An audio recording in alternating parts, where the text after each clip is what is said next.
네, 오늘 계속해서 우리 함께 이어나가고 있는 예언의 빛 성경 속 미래를 읽다 우리 교재를 나가려고 합니다. 저도 책을 연구하다 보니까 우리 실제로 전도할 때 활용하던 이 강목이다 보니까 아주 좋은 성경절들이 연결식으로 잘 되어 있는 것을 볼 수가 있는데요. 우리 제자 훈련을 통해서 우리 성도 여러분들께서도 이 성경절들을 내 성경에 표시해 보거나 혹은 이렇게 연구해 보시면서 내가 다른 이 구도자들에게 또 설명해 줄 수 있고 또 전도하는 데 활용할 수 있는 그런 교재로 사용하시면 좋을 것 같습니다. 우리 지난 사과까지 해서 우리 다니엘서 2장의 예언의 기초와 또 이 성경의 해석법, 성경 해석과 재림 그리고 죄에 대한 이야기들을 나눠 보았는데요. 이 책은 곧바로 딱딱한 교리로 들어가는 것이 아니라 우리가 잘 알고 있는 성경 이야기에서부터 시작하여서 이것을 교리로 연결하는 특징을 가지고 있습니다. 그래서 우리가 더 쉽게 또 우리가 공감할 수 있게 설명해 놓은 것이 이 책의 특징인 것 같습니다. 오늘은 오가를 나갈 차례죠. 우리 지고한 희생이라는 제목으로 우리 교재를 나가보도록 하겠습니다. 지고하다라고 하는 옆에 우리 영어로 The Supreme Sacrifice라고 써 있는데요. 가장 이 숭고하고 높은 희생이다 이렇게 제목을 붙였습니다. 우리가 잘 알고 있는 이 아브라함과 이삭의 이야기를 소개하면서 우리에게 이 주제로 들어가고 있습니다. 아브라함의 이야기를 잘 아실 것입니다. 하나님의 말씀에 순종하여 그 언약을 믿고 자신이 살던 곳을 노년에 느지막이 자신의 고향을 떠나서 자기의 모든 것을 버리고 하나님이 약속하신 땅으로 떠났습니다. 하나님께서 아브라함에게 주셨던 약속은 무엇이었나요? 하늘의 별과 같이 많은 자손을 주어서 그 자손을 통해 너희들을 구원할 메시아가 올 것이다 하는 그러한 약속이었습니다. 그런데 정작 아브라함은 늙어가고 또 아내 사라도 늙어가고 하지만 그에게 자녀가 한 명도 없었다는 것이죠. 별과 같이 많은 것은 뭐 말로 할 것도 없이 한 명도 자녀가 없는데 어떻게 후손이 있을 수 있겠습니까? 그 조바심에 이 몸종 하갈과 함께 또 이스마엘을 낳기도 하고 또 여러 가지 이 고난 끝에 결국에는 하나님께서 주신 이 인간의 능력으로 할 수 없는 하나님의 능력으로 주신 독자 이삭을 이렇게 만나게 된 것입니다. 그런데 오늘 이야기는 이 이삭을 모리아 산으로 가서 번제로 드리라 라고 하는 이 어마무시한 명령으로 시작이 되는 것이죠. 창세기 22장 2절입니다. 여호와께서 이르시되 내 아들 내 사랑하는 독자 이삭을 데리고 모리아 땅으로 가서 내가 네게 일러준 한 산 거기서 그를 번제로 드리라. 우리 부조와 선지자의 13장을 보시면은 이 아브라함의 이 여호와의 명령을 마주한 이 아브라함의 마음이 아주 구구절절히 설명이 되어 있습니다. 그 명령을 듣고 분명히 하나님의 음성이었는데 과연 이것이 진짜 하나님의 음성인가? 이것을 다시 번복하시지 않을까? 하나님께서 주신 아들을 왜 바치라고 하실까? 고민하고 고뇌하며 밤새도록 다시금 그 약속해 주신 하늘의 별을 바라보면서 하나님께 밤새도록 기도하는 모습도 나오고요. 그 기도하는 가운데 사단이 아브라함에게 접근하여서 이 하나님의 말씀에 순종하지 못하도록 유혹하는 장면도 나옵니다. 아브라함아, 살인하지 말라 하신 하나님께서 너의 아들 이삭을 바치라고 하겠느냐? 그 말씀에 순종하지 마라고 유혹하는 것이죠. 하지만 아브라함은 그 마음속에 그 인간적인 마음 또 사단이 유혹하는 그 마음에 치우치는 것이 아니라 정말 하나님께서 나에게 명령하신 것인지 아닌지를 명확히 분별하기 위해 기도로 씨름합니다. 그리고 이삭을 이제 번제의 자리로 데리러 나가려고 할 때에 그 어머니 옆에서 자고 있는 그 어미인 사라에게 이 아들을 하나님께서 바치라고 명령하셨다라고 말을 해줘야 되는 것인가? 한 번이라도 이 아들을 마지막으로 안아보게 해야 되는 것인가? 그것을 또 고민합니다. 그런데 그 인간의 모성애로 인하여 이 하나님의 명령에 순종하지 못할까봐 아브라함은 이삭을 데리고 모리아산으로 새벽에 일찍이 떠납니다. 아브라함이 모리아산으로 가고 있는 모습을 부조화 선지자에서 이렇게 말합니다. 아브라함이 여태껏 경험했던 것 가운데 가장 길었던 그 하루는 천천히 저물어 갔다. 그의 아들과 하인들이 자고 있는 동안에 그는 기도로 밤을 지새우며 아직도 어떤 하늘의 사자가 찾아와서 시험은 이것으로 넉넉하며 청년은 아무런 해를 받지 않고 그의 어머니에게 돌아가게 될 것이라고 말해주기를 바랐다. 그러나 그의 고통당하는 영혼에게는 구원이 이르러 오지 않았다. 모리아산으로 향하면서도 아브라함은 그 마음속에 하나님께서 다시 한번 말씀해 주시기를 바랬지만 그 음성이 들리지 않았어요. 오히려 북쪽을 바라보던 아브라함의 눈에 들어온 것은 무엇입니까? 이 모리아산 위에 하나님의 임재가 표상되는 그 구름이 눈앞에 보이면서 이것은 하나님께서 내게 주신 명령이 분명하구나. 그렇기 때문에 그 마음속에 믿음을 다시 한번 새겼습니다.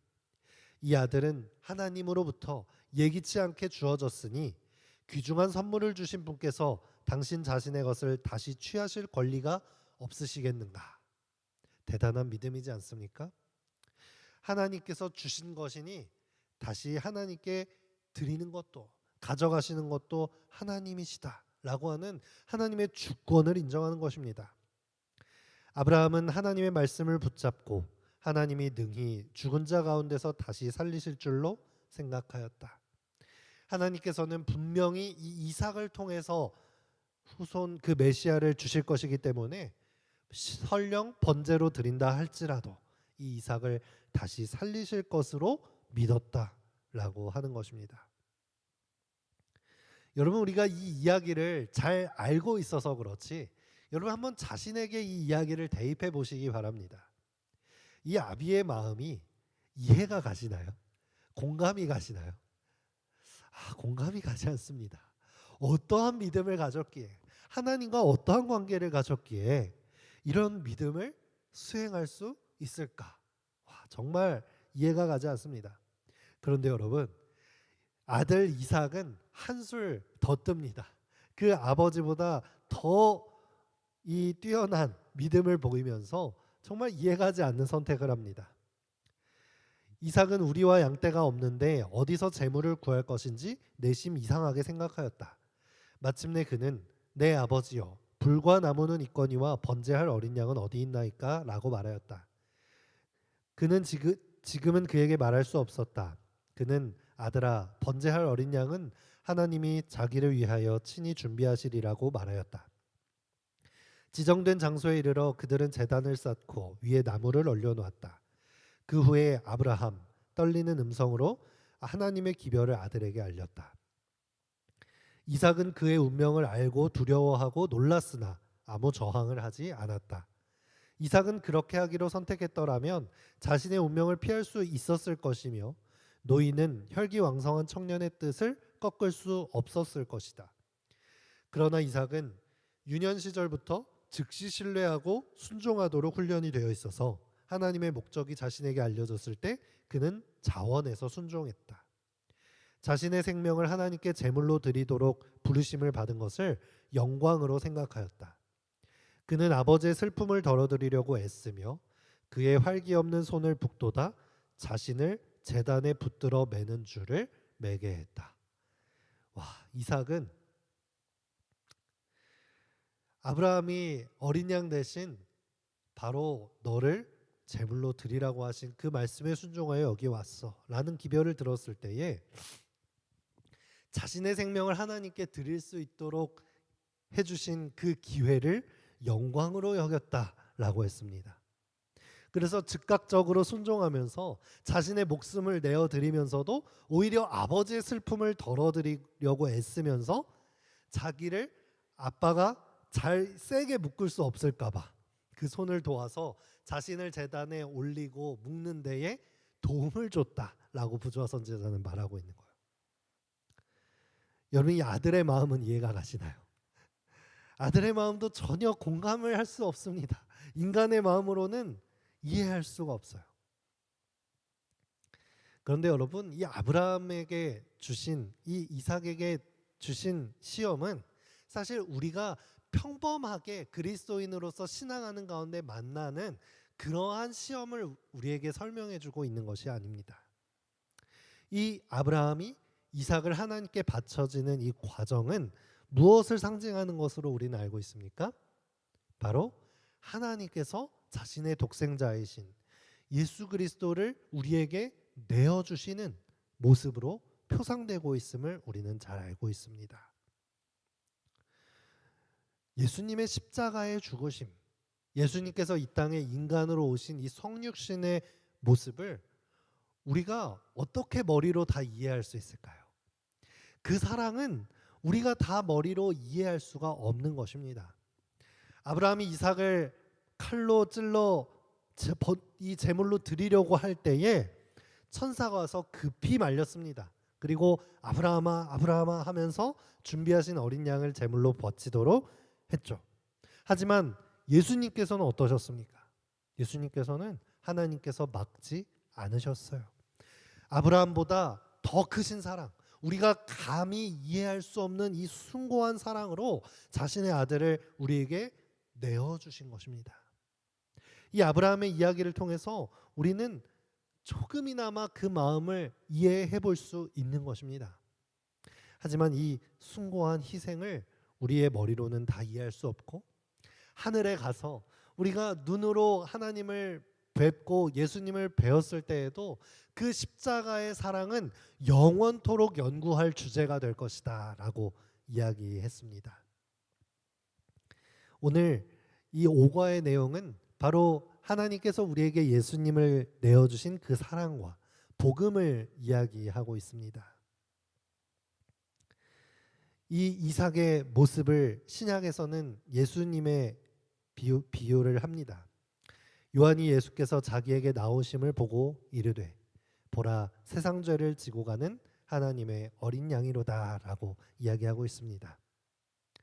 아브라함이 이삭을 바치지 않고 그 이후로 아브라함의 백성들, 이스라엘 백성들은 수많은 어린 양들을, 수많은 대속 제물들을 하나님 앞에 드렸습니다. 그 죄로 인하여 죽어야 할 사람은 마땅히 자기 자신이나 이 제물에게 죄를 안수하여 넘기고 그 제물이 자신의 죄를 대속하여 이 죽는 제사를 정말 무수하게 드렸습니다. 그런데 드디어 요한복음에서 예수님께서 이 모든 죄를 짊어지고 가시는 하나님의 어린 양으로서 이 땅에 오셨음을, 그 길을 예비하던 침례 요한은 선포하고 있는 것입니다. 여러분, 예수님께서는 왜 돌아가셔야만 했을까요? 우리 교재 2번을 보시면 로마서 3장 23절, 모든 사람이 죄를 범하였음에, 아담에게 속한 모든 사람들은 그 첫째 아담, 인류의 대표인 아담이 실패함으로 인해서 우리 모두가 죄인이 된 것입니다. 여러분들 때로 이것을 좀 억울하게 생각하신 적 없으신가요?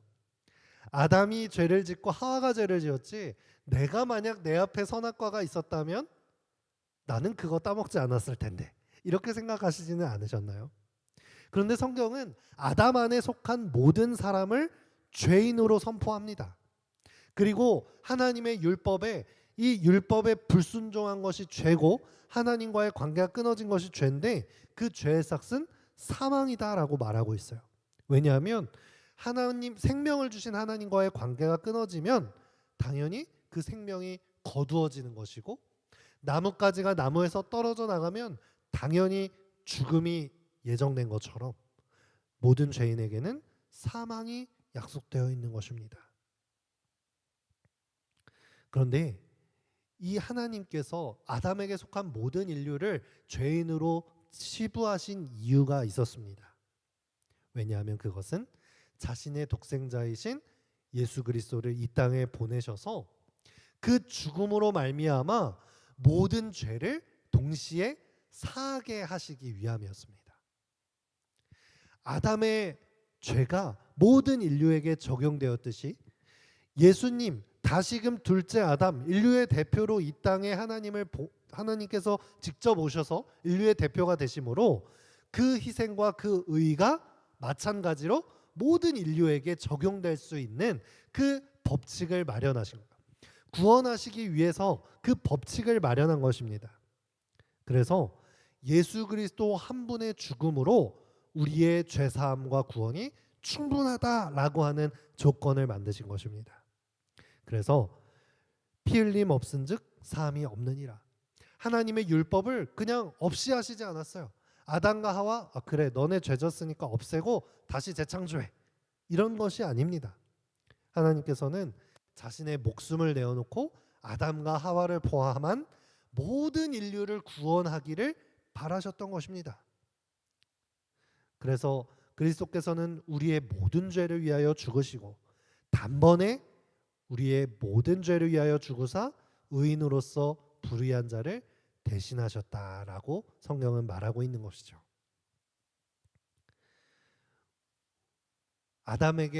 아담으로부터 시작된 죄가 우리 모두에게 적용된 것은 그 또한 하나님의 은혜요 사랑인 것입니다. 성경은 죄의 문제를 다루고 있는 책입니다. 창세기부터 요한계시록까지 정말 다양한 이야기가 들어있지만 죄가 어떻게 시작되었고 이 죄의 모양이 어떻게 얼마나 악한지를 보여주시고 그 죄를 대속함으로, 이건 하나님의 구원의 방법이죠.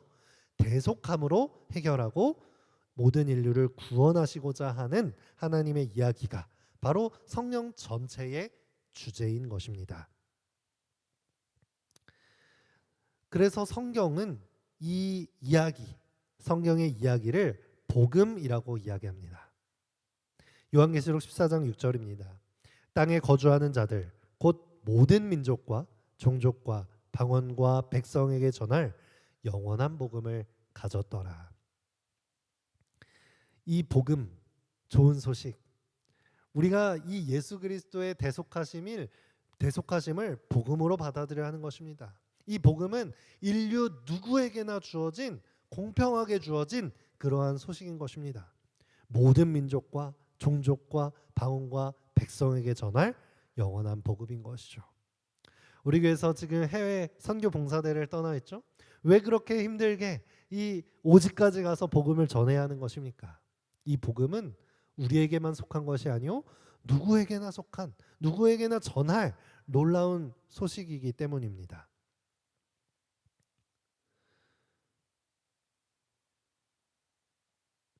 여러분, 이 복음이 되려면 우리가 죄인인지를 먼저 깨달아야 합니다. 우리가 죄에 빠져 있다는 것을 깨닫지 못한다면 이 복음은 복음으로 받아들일 수가 없어요. 왜냐하면 이 성경에서 말하는 복음은 죄에 빠진 너희를 대속하여 구원하겠다라고 하는 이야기인데, 우리가 죄에 빠져 있다라는 사실을 인지하지 못하면 이것은 복음으로 받아들여지지 않는 것이죠. 우리 여러분들에게는 어떠한 것이 복음이 되겠습니까? 돈이 필요한 사람은 부자가 되는 정보가 복음일 거예요.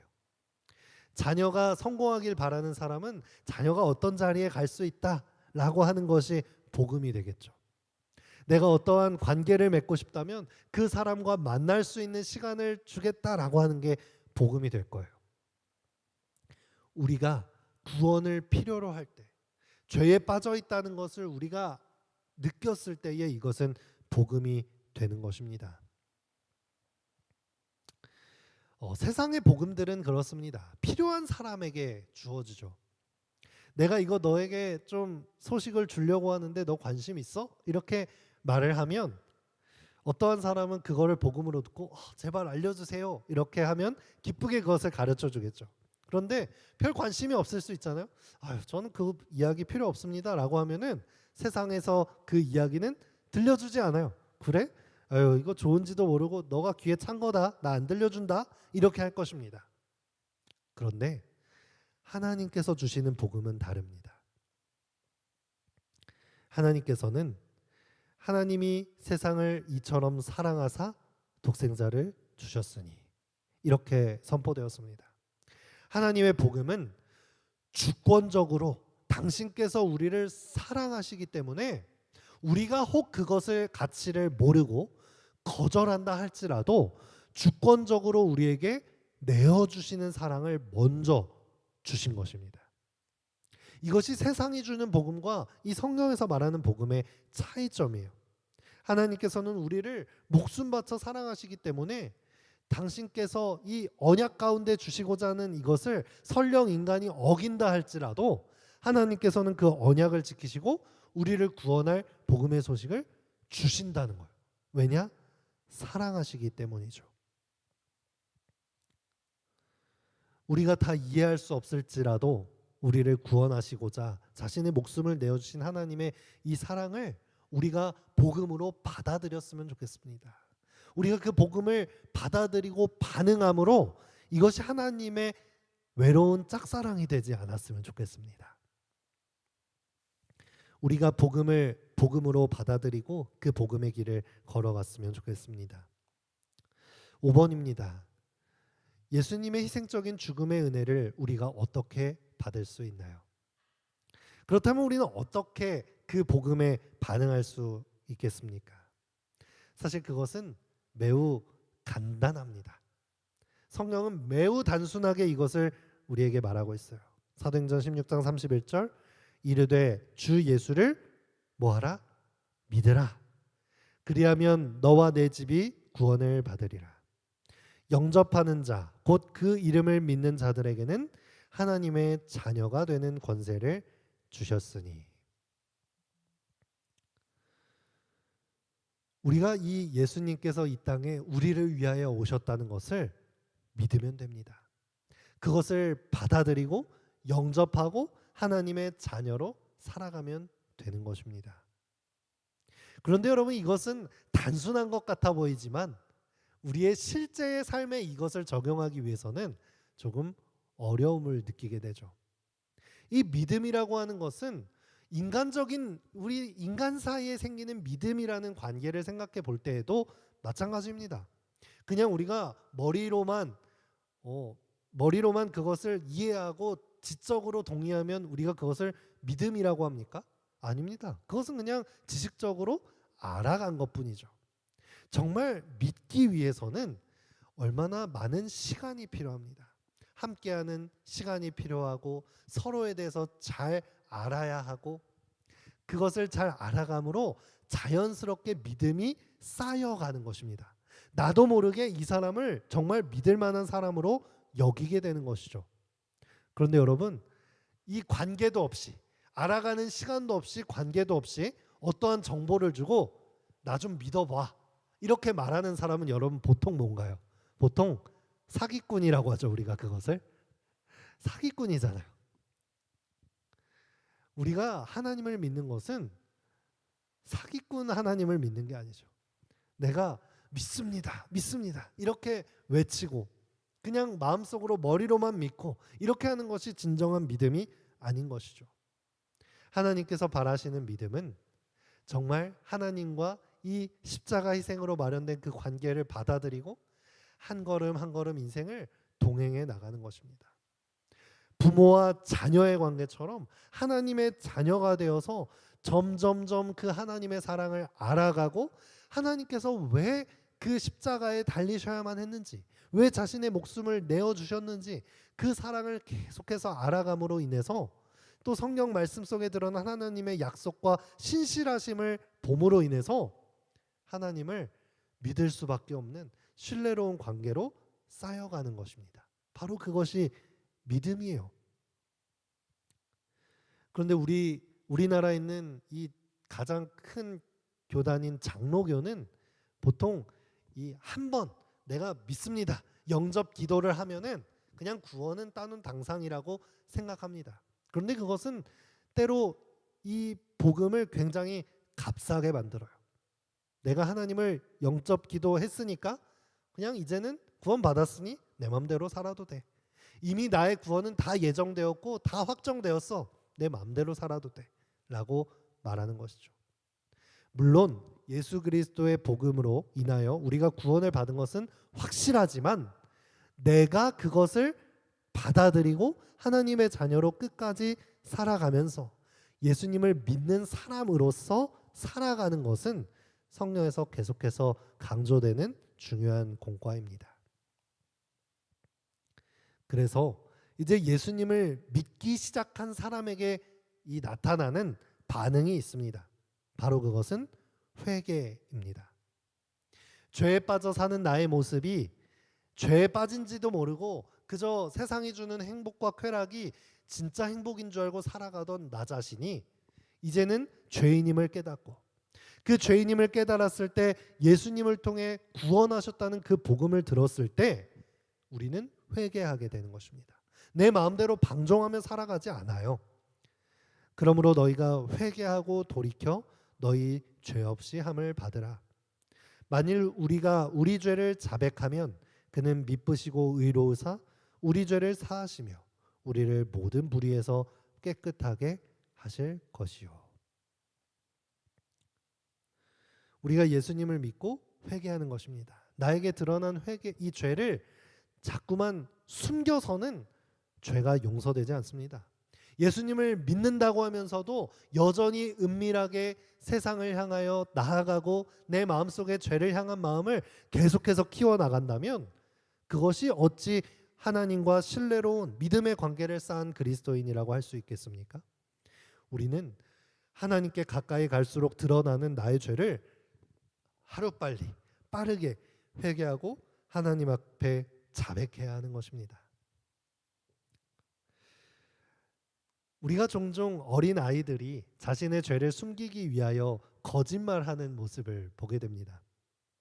우리가 그 거짓말을 하면 그 거짓말이 잘 보이시나요? 아니면 잘 안 보이시나요? 사실 잘 보이죠.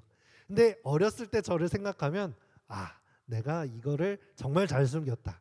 와, 내가 엄마를 잘 속이고 이렇게 몰래 이것을 해냈구나 라는 생각을 하는데 사실 부모님은 어떻게 하신 것이죠? 알고도 그것을 넘어가 주신 것입니다.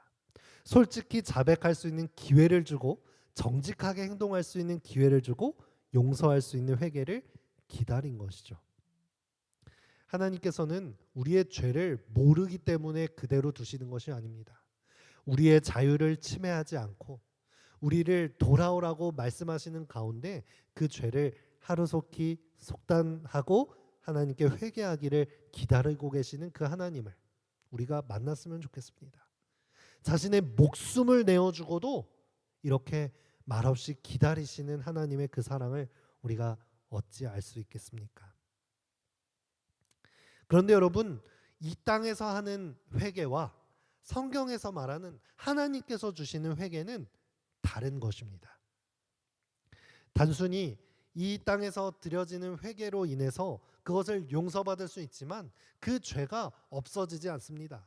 때로는 낙인으로 찍혀서 꼬리표처럼 나의 인생을 계속해서 따라올 수 있지만 하나님께 나아가서 드리는 회개, 우리가 복음을 받아들이고 그 죄를 예수님께 가지고 가서 드리는 회개는 전혀 다른 차원의 회개임을 볼 수 있습니다. 요한복음 3장 7절입니다. 내가 내게 거듭나야 하겠다는 말을 놀랍게 여기지 말라. 우리가 하나님께 나아가서 드리는 회개는 단순히 내 능력으로 잘못을 고백하는 것에서 끝나는 것이 아닙니다. 회개는 하였지만 그 죄가 여전히 나에게 남아있지 않고 예수님께서는 우리를 거듭나게 하시는 놀라운 은혜를 주신다는 것입니다. 이것이 복음 아니겠습니까? 세상은 인간을 바꿨을 수 없다. 태어난 대로 자신의 팔자대로 운명대로 살아가는 것이다 라고 말하지만 우리가 예수님의 복음을 듣고 예수님께 나아갔을 때는 우리는 거듭나게 되는 것입니다. 나의 능력으로 신앙을 하는 것이 아니라 우리 마음속에 있는 우리의 마음에 주시는 진리의 영, 성령 하나님께서 우리의 마음속에, 우리의 마음의 성전에 상주하심으로 우리는 거듭나게 되는 것입니다. 그래서 우리의 죄가 모두 없어지고 예수님의 피로써 거듭나서 우리는 하나님의 자녀로서 살아가게 되는 것입니다. 성령 하나님께서 내 마음에 역사하시면 어떠한 일이 일어나는가? 우리 교재는 계속해서 말하고 있습니다. 9번입니다. 빌립보서 2장 13절. 자기의 기쁘신 뜻을 위하여 너희에게 소원을 두고 행하게 하시나니. 하나님께서 우리 마음에 들어오시면 내 힘으로 정말 할 수 없다고 느끼는 것. 나는 정말 돈을 사랑하는 사람이고 세상의 명예를 사랑하는 사람인데 하나님, 제가 어떻게 그것들을 다 내려놓고 하나님께 나아갈 수 있을까요? 우리가 그렇게 기도할 때에 우리의 힘으로 그것을 하게 하시는 것이 아닙니다. 성령 하나님께서 우리 마음에 거하셔서 우리를 거듭나게 하심으로 실제로 우리의 이 선을 향한 열망과 간구를 행할 수 있는 능력까지도 주시는 분입니다. 인간이 하는 약속은 조건일 뿐입니다. 하지만 성경에서 하나님께서 하시는 약속은, 그 명령은 능력까지도 포함된 하나님의 명령과 약속임을 여러분 기억하시고 경험하셨으면 좋겠습니다. 하나님께서는 무책임하게 너희 원수를 사랑하라 이렇게 명령하신 것이 아니에요. 너희 원수를 사랑하라 라고 명령하신 데에는 그것을 행할 수 있는 능력까지 주신 것입니다. 우리가 행할 수 없을 것 같아 보이는 높은 표준과 율법의 이상들은 우리의 힘으로는 당연히 할 수 없는 것들입니다. 그것을 어겼다고 해서 하나님은 그것을 정죄하기 위해서 그것들을 주신 것이 아니라 그 명령을 하시며 그것들을 행할 수 있는 능력까지도 허락하셨다는 것이죠. 빌립보서 1장 6절. 너희 안에서 착한 일을 시작하신 이가 그리스도 예수의 날까지 이루실 줄을 우리는 확신하노라. 여러분, 이 성령절에서 이 신앙의 발전하는 모습이 보이십니까? 단지 예수 그리스도를 영접기도 하는 것으로 우리의 신앙이 끝나는 것이 아닙니다. 우리가 예수 그리스도를 만남으로, 내가 죄악에 빠져있는 죄인임을 깨달음으로, 예수님께 내 마음을 헌신함으로 내 마음에 시작한 신앙이, 시작하신 이는 예수 그리스도가 오시는 그날까지 우리를 인도하시면서 우리의 마음과 신앙이 점점점 자라나서 거듭나고 회개하며 선을 행하는 우리가 되어가는 것입니다. 우리의 품성이 변해가는 것이죠. 사도 바울은 나는 하나님 앞에 날마다 죽노라 라고 말했습니다.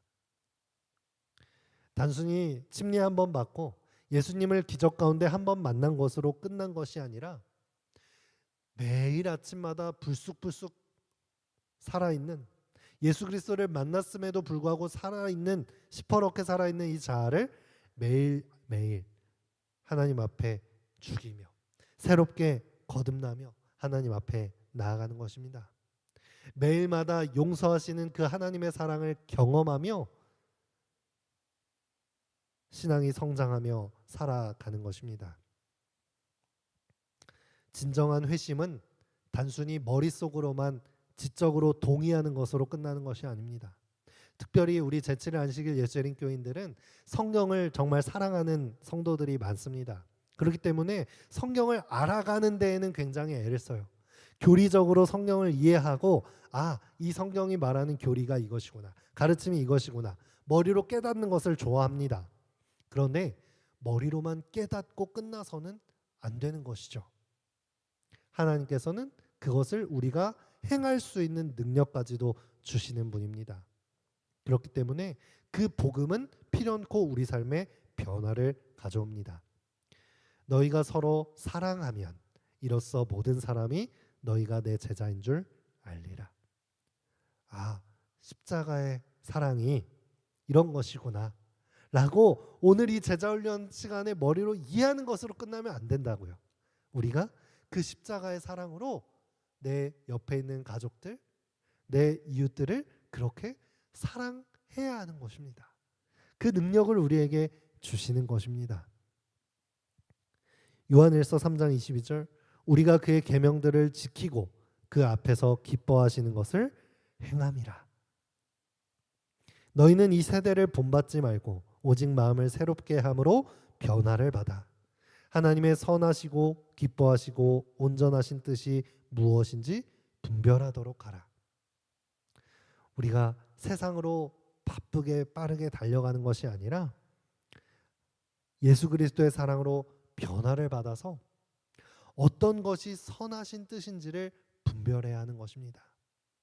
매일매일 내 앞에 주어진 선택들을 바라볼 때에 그냥 내 생각 내 뜻대로 우리가 선택하는 삶을 살아왔다면 이제 예수님을 믿음으로 거듭났으니 어떤 것이 하나님의 뜻일까 고민하고 기도하면서 그것을 선택해야 한다는 것입니다. 그러면 우리의 삶은 어떠한 삶이 될까요? 바로 예수 그리스도의 증인이 되는 것입니다.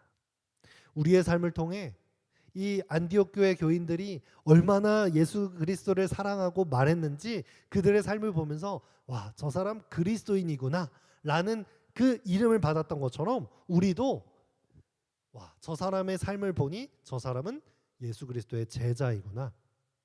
십자가의 사랑을 실천하면서 사는 것 보니 예수 그리스도의 증인이구나 라는 말을 들을 수 있도록 변화되어 살아가는 것. 그것이 복음을 받아 누리는 삶의 모습이 아니겠습니까?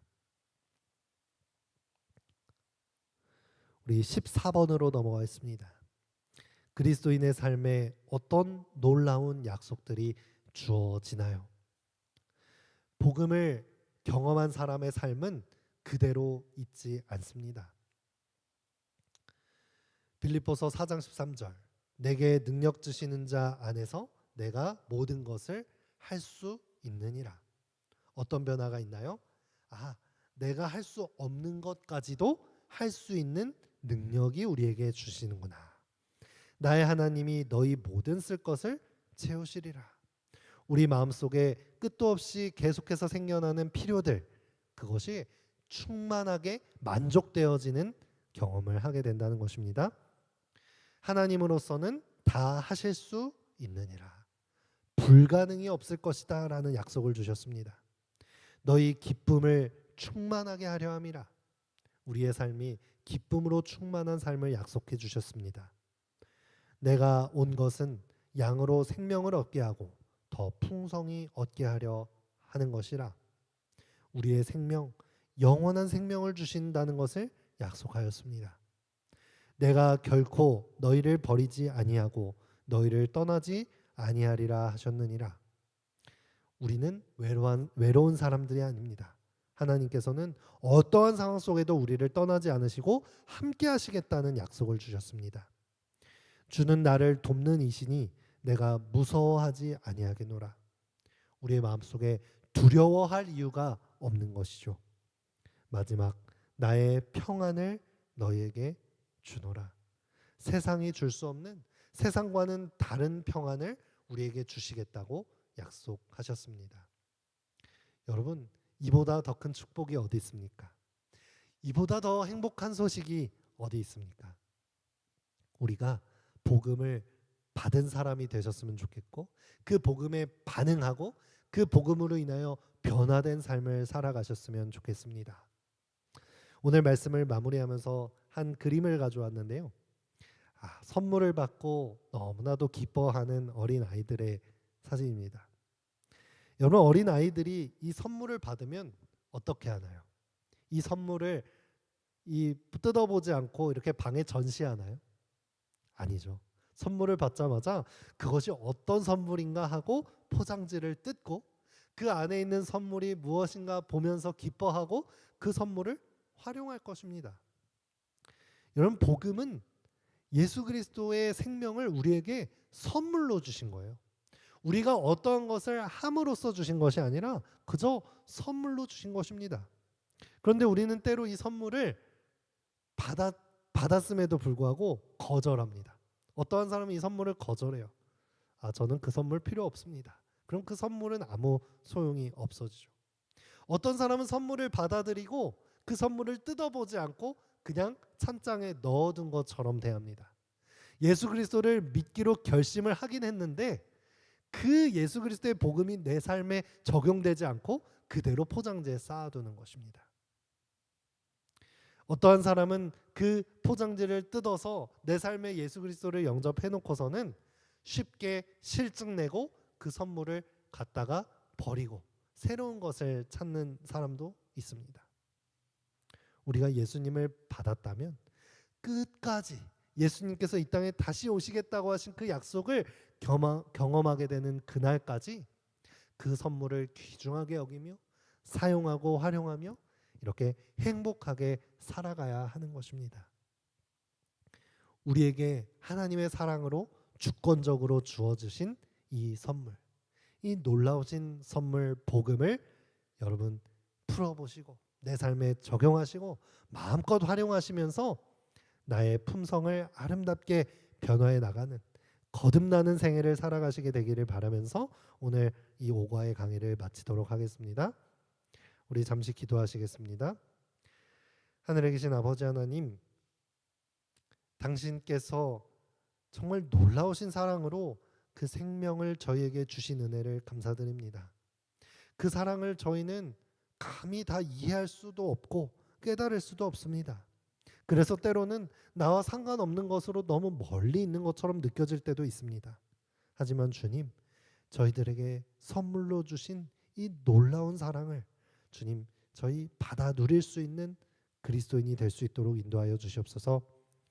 그 선물을 풀고 예수 그리스도와 함께 동행하면서 나의 삶을 세상으로 인도하는 것이 아니라 나의 발걸음을 하나님께서 주신 그 선하신 뜻대로 경영해 나갈 수 있도록 성령 하나님 저희 마음속에 충만히 역사하여 주시옵소서. 저에게 베풀어 주신 은혜를 감사드리며 예수 그리스도 이름으로 간절히 기도드리옵나이다. 아멘. 우리 잠시 후에 중보기도회를 이어가도록 하겠습니다.